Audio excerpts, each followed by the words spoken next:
هلو، ازيكم يا حلوين؟ يا رب تكونوا بخير. انا شيمي. لو اول مره بتشوفوني ما تنسوش تعملوا لايك للفيديو وتشتركوا في القناه لو فيديو النهارده عجبكم. احنا النهارده هنقول راينا بصراحه في اغاني او الفرق بتاعه الجيل الخامس. طبعا الفتره دي بالذات الجيل الخامس عامل مشكله كبيره قوي بين الكيبوب فان تحديدا. انا النهارده جايه لكم بالفيديو ده عشان ادردش معاكم كده دردشه عن رايي في الاغاني ورايي في الفوكال ورأيي في الدانس كمان. وللي ما يعرفش انا بدرس او انا تخصصي تبع الموسيقى، فعندي خلفية كبيرة عن الفوكال وعن الموسيقى. برضو كان ليا تاريخ لطيف مع الدانس. هقول لكم بصراحة عن تجربة هنا وهنا وهنا. في فيديو النهاردة هنتكلم عن أشهر 4 فرق كيبوب بنات طبعا اترسموا مع الجيل الخامس. هنتكلم عن أغنية الترسيم بتاعتهم، وزي ما قلت لكم هنقول رأينا بقى بصراحة كده. وإيه لو انتوا كمان عندكم آراء ما تنسوش تكتبوها لي تحت طبعا، وإيه هندردش يعني مع بعض. طيب قبل ما نبدأ أنا بس حابة أنبهكم عن حاجة معينة، وهي إني من عشاق برامج ترسيم الأيدولز، يعني بموت فيها حرفيا. كل برامج الترسيم اللي اتعملت في كوريا انا شفتها، وشويه شويه اخش على تايلاند والصين حرفيا، لان انا في كام حاجه كده عجباني الفتره دي.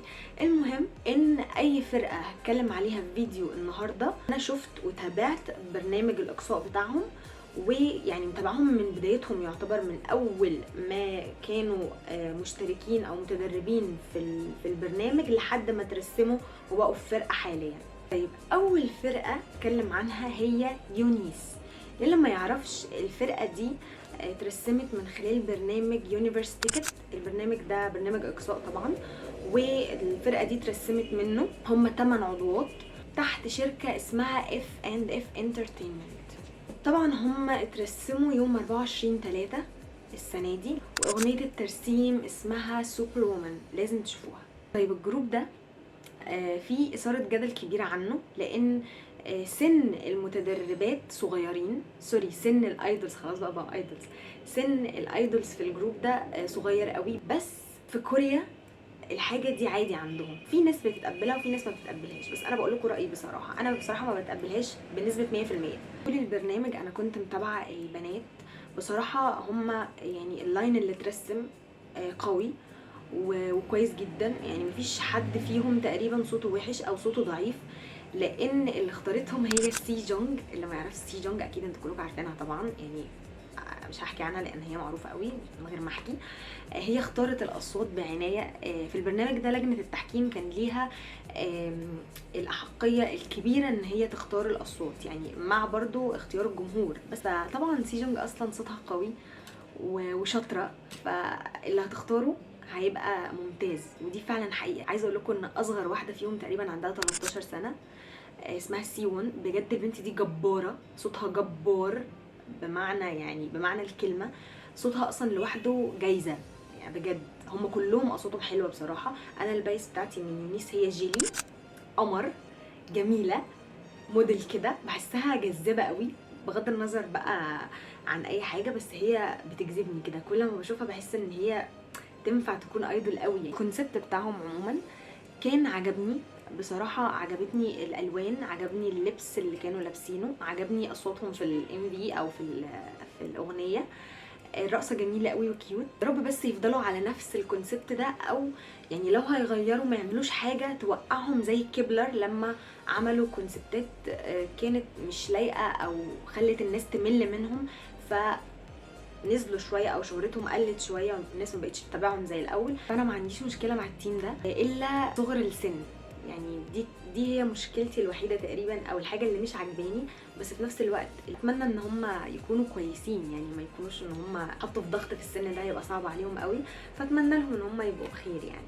نيجي بقى للتيم اللي عامل مشاكل كتير قوي. التيم ده اي ويل ات ترسم من خلال برنامج الاقصاء اللي كانت عاملاه هايب وبي ليفت، الشركه اللي فيها بي تي اس. كان اسم البرنامج بتاعهم ار يو نيكست. والبرنامج ده انا عايزه اقول لكم اللي ما تابعوش فهو فايته كتير، لان كان فيه كميه بنات موهوبه بطريقه مش طبيعيه. التيم اترسم 25/3. اللي فازوا في برنامج الاقصاء كانوا 6 اعضاء، ولكن في عضوه طلعت اسمها يونغ سيو. العضوه دي طلعت لاسباب محدش يعرفها لحد دلوقتي، وما نعرفش هي طلعت ليه. التيم ده موهوب، دي اول حاجه هتكلم عنها واحط تحتيها 100 خط. الناس حاليا شايفين ان اصواتهم مش حلوه وما كانوش يستاهلوا ان هم يترسموا، بس انا هقول لكم ليه الكلام ده مش مظبوط. المفهوم بتاع الاغنيه اللي هي اسمها ماجنتيك، الاغنيه بتاعتهم اللي نزلت اللي هي اغنيه الترسيم اسمها ماجنتيك، الاغنيه دي الكونسيبت بتاعها كيوت. ناس كتير اعترضت ليه؟ لان كل الاعضاء اللي ترسموا الكونسبتات بتاعتهم اللي اختاروها في البرنامج بتاع الاقصاء كانت قويه جدا واصواتهم كانت قويه، مش لاقي عليهم كونسبت الكيوت. يعني مش عارفه اقول لكم ايه، بس كلهم بجد كاصوات وكدانس فظاع وعندهم حضور على الستيج قوي جدا. فانا بجد معرفش هم ليه بيتنمروا عليهم وهم ما يعرفوش الخلفيه بتاعت التيم او ما يعرفوش الشكل كامل عن التيم. ممكن يكون في ناس بتكره الكونسبت الكيوت وبتحب الكونسبت القوي، على فكره ده انا، بس انا مش بكره الكونسبت الكيوت، انا بحب الكونسبت الكيوت بس بندمج اكتر او بيعجبني اكتر الحاجات القويه اللي، فانا لا مع ده ولا ضد ده، انا اللي بشوفه بيعجبني تمام خلاص شكرا. بعد برنامج الاقصاء انا شفتهم في حدث فاشن تقريبا، مش فاكره كان في بلد ايه. المهم ان انا اول ما شفتهم كنت فاكراهم نيو جينز، وده فعلا اللي بيحصل، ان الناس كلها عماله تقول ان هم بيقلدوا نيو جينز وان دي نسخه مصغره منهم وان هم طالعين زي الكونسيبت بتاعهم وزي كل حاجه. اوكي انا معاكم في ده، انا فعلا اول ما شفتهم في الحدث كنت فاكراهم اصلا نيو جينز، بس بعد ما ركزت عرفت ان هم ايولت. بجد ايه يا جماعه ده ايه ده؟ بجد كان موضوع غريب بالنسبه لي. من ساعتها عرفت انه خلاص الناس شافتهم نيو جينز والناس شايفاهم كان هم بيقلدوا وان الشركه عايزه تعمل نسخه تانية منهم. فالاغنيه زي ما انا قلت لكم كانت عجباني لما سمعتها كذا مره. اول مره ما كنتش حاساها، كنت حاساها عاديه، بس لما سمعتها تاني حسيت ان خلاص انا وقعت في حبها وحبيت الاغنيه جدا. الناس اللي بتنتقد اصواتهم يا جماعه انا عايزه اقول لكم على حاجه، انتوا لازم تجربوا. يعني ممكن يكونوا هم فعلا، دي حقيقه، ممكن يكونوا مش لايقين على الكونسبت الكيوت او اصواتهم مش لايقه على الكونسبت ده، بس لو اتحطوا في مكان تاني هيبدعوا. وده فعلا اللي بيحصل، وده فعلا اللي احنا بنشوفه، ودايما بنشوفه مع فرق تانية كتير قوي. بنقعد نقول هم كيوت وهم صوتهم وحش والكونسبت ده مش لايق عليهم ولو عملوا كونسبت تاني هيبقى احلى، ده كلنا بنقوله. بس لما بنقعد فتره بقى ويبداوا يجددوا، التيم يبدا يجدد الكونسبت بتاعه او يجدد من صوته، بنلاقي ان في فرق فعلا. انا ما بحبش اظلم اي تيم طالع جديد، لان اصلا فكره الروكيز دي يعني ايه؟ يعني ايه تيم يكون لسه طالع جديد؟ ده معناه ان اصواتهم لسه مش قويه قوي، معناه ان هم لسه بيتمرنوا، معناه ان هم لسه قدامهم وقت عقبال ما يبقوا زي الايدولز اللي احنا بنحبهم واللي هم جبارين، فمحتاجين وقت عشان ده. فاحنا ما ينفعش نطلع نقول عليهم دول وحشين، دول ونوجه لهم اتهامات، نقول لهم كومنتات ايجابيه تحسن منهم، يا ما نتكلمش خالص. انا مشكلتي الوحيده مع التيم ده انه هو غير الكونسبت بتاعه. زي ما قلت لكم كان في البرنامج البيس بتاعتي من اي ويل ات هي يونا، بجد قمر بموت فيها، هي اصلا اطول واحده في التيم بس انا بحبها قوي بجد، لما بشوفها كده بتبسط. طيب نيجي بقى للتيم اللي مكسر الدنيا، بيبي مونستر. مش لاقيه كلام اقوله اصلا. بعيدا عن اي حاجه، من اكتر التيمات الموهوبه في الجيل الخامس. مش عارفه ابدا منين ولا اقول ايه، مش عارفه. بيبي مونستر كانوا في برنامج ولكن مش اقصاء، هو مش يعني ما كانش في ناس كتير بيتنافسوا، هم كانوا 7 اللي هم حاليا في التيم.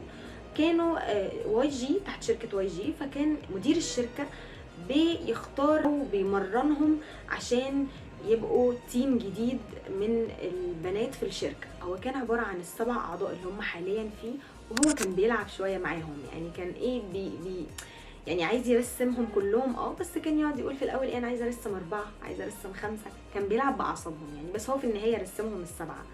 المهم ان هم ترسموا باغنيه بيتر اب، بس كانوا ساعتها 6 اعضاء. العضوه ال7 اللي هي اهيون ما كانتش موجوده معاهم لاسباب صحيه، كانوا معتبرين ان بيتر اب دي هي اغنيه الترسيم. لكن لما العضوه دي رجعت تاني لغوا خالص واعلنوا ان اغنيه الترسيم اللي هي شيش. الاغنيه بالنسبه لي اول مره سمعتها كان اللحن بتاعها مألوف، بجد كان مألوف، دي حقيقه، اللحن كان مألوف جدا، كاني سمعته، كأن ده ستايل الواي جي، كأن ده ستايل الفرق بتاعت واي جي. ولكن انا كنت حاسه ان اللحن ده انا سمعته قبل كده. لكن اللي عجبني قوي في الاغنيه هي اصوات البنات. فالحاجه الوحيده اللي هتبقى بالنسبه لي وحشه او اللي هي انا معترضه عليها او مش عجباني قوي هو ان اللحن مألوف، يعني اصواتهم تشفع 100 مره اي غلطه في الاغنيه. بصوا انا اللاين المفضل عندي من التيم هي اسا وروكا واهيون. بجد عظمه اللاين ده، جبار. يعني بسبب اصواتهم الاغنيه خطفتني، خدت قلبي. الرقصه كانت تحفه، عجبتني قوي. برضه عايزه اقول حاجه، انا شفت كومنتس كتير قوي على غنى فرقه هايب اللي هي اي ويل ات، وغنى فرقه واي جي اللي هي بيبي مونستر لايف. انا بس عايزه الفت نظر الناس دي لحاجه، ان الرقصه لازم تساعد الشخص اللي بيغني. وهنرجع ونقول ان دول روكيز، يعني لسه مترسمين جداد، يعني لسه بيتمرنوا، يعني لسه في البدايه، فاي غلطه ليهم هتتشفع. ده بالنسبه للناس اللي هي فاهمه، او اللي هي ان هم فعلا لسه مترسمين، فنديهم فرصه. ما عجبتنيش الكومنتس بصراحه، والله انا مش بدافع ولا بقول حاجه وحشه، انا بس بلفت نظر الناس عشان الناس تفهم برضو انه الرقصه بتفرق، بان هي بتساعد قوي قوي قوي قوي ان الشخص يغني صح بجد.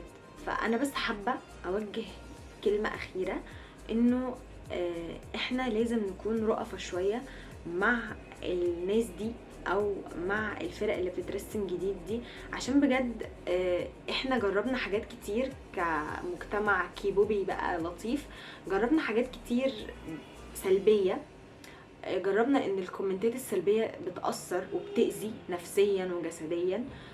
فمش احنا يعني مش اللي هو جداد على الموضوع ده، او ما نعرفش ان الكومنتات السلبيه فعلا بتاثر عليهم وهم بالذات. فبلاش ندخل نهاجم، وبلاش ندخل نقارن، عشان اصلا المقارنه دي اساسها انه الشخص اللي بيقارن ده بيبقى حاسس بنقص، اللي هو انا حاسس ان التيم بتاعي ده ناقص حاجه، فانا داخل اقارن بقى عشان ايه؟ اثبت لنفسي انه لا، التيم مش ناقص حاجه. فبجد يعني ابعدوا فكره المقارنه دي خالص، وابعدوا فكره ان انا احكم على حد من العنوان. انا بحب كل التيمات، ما عنديش مشكله مع اي تيم، فبجد اتمنى ان انتوا تدعموا كل الفرق اللي طالعه جديد عشان هم فعلا يستاهلوا. فده كان رأيي المتواضع، كنت حابة ان انا دردش معاكم، يعني هو مش فيديو رسمي قوي، انا كنت حابة دردش شوية معاكم عن رأيي او عن الحاجة اللي انا بحبها.